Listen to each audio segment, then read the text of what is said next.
तर कोल्हापुरातील ही दृश्य आपण पाहतो आहोत। कोल्हापुरात महाविकास आघाडीच्या मूक मोर्चाला आता सुरुवात झाली आहे। शक्तीपीठ महामार्ग विरोधी कृती समितीचे नियंत्रक गिरीश फोंडे यांचं निलंबन मागे घ्या।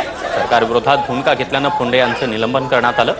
सरकार विरोधात भूमिका घेतल्याने सहाय्यक शिक्षक फोंडेंचं निलंबन करण्यात आलं आणि त्याच पार्श्वभूमीवर आता महाविकास आघाडीकडून हा मोर्चा आयोजित करण्यात आला आहे।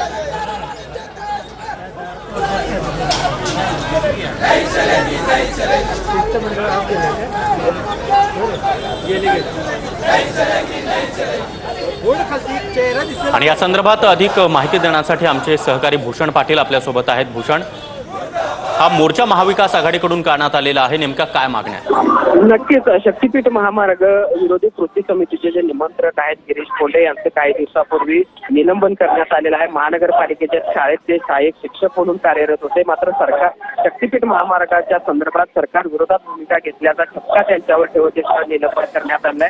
आता हे निलंबन मागे घ्यावं यासाठी कुठतरी इंडिया आघाडी आणि महाविकास आघाडी आक्रमक झाल्याचं पाहायला मिळत आहे। मूक मोर्चा या ठिकाणी आज काढण्यात आलेला आहे। भवानी मंडपातून महानगरपालिकेच्या इमारतीपर्यंत हा सगळा मोर्चा आहे तो काढण्यात आला आणि या ठिकाणी राजू शेट्टी देखील या सगळ्या मोर्चामध्ये सहभागी असे झाल्याचं पाहायला मिळालं। आता राजू शेट्टी यांच्यासह काही जणांचं शिष्टमंडळ आहे ते प्रशासकांच्या सोबत चर्चेसाठी गेलेलं आहे। मात्र दुसरीकडे आपण गेटच्या बाहेरची जर दृश्य बघितली, ठिकाणी मोठ्या प्रमाणावर घोषणाबाजी जी आहे ती कार्यकर्त्यांकडून सुरू असल्याचं पाहायला मिळतंय। गिरीश फोंडे तुम आगे बढो हम तुम्हारे साथ आहे, त्याचबरोबर महानगरपालिका ही महायुतीचे हस्तक असल्याचं अशी पोस्टर्स देखील या ठिकाणी आणण्यात आलेले आहेत आणि त्यामुळे एकूणच आपण बघतोय गिरीश फोंडे यांचं निलंबन मागे घ्यावं यासाठी आता कुठतरी इंडिया आघाडी महाविकास आघाडी आक्रमक या मोर्चावर आपलं लक्ष असणारच आहे। धन्यवाद या माहितीसाठी।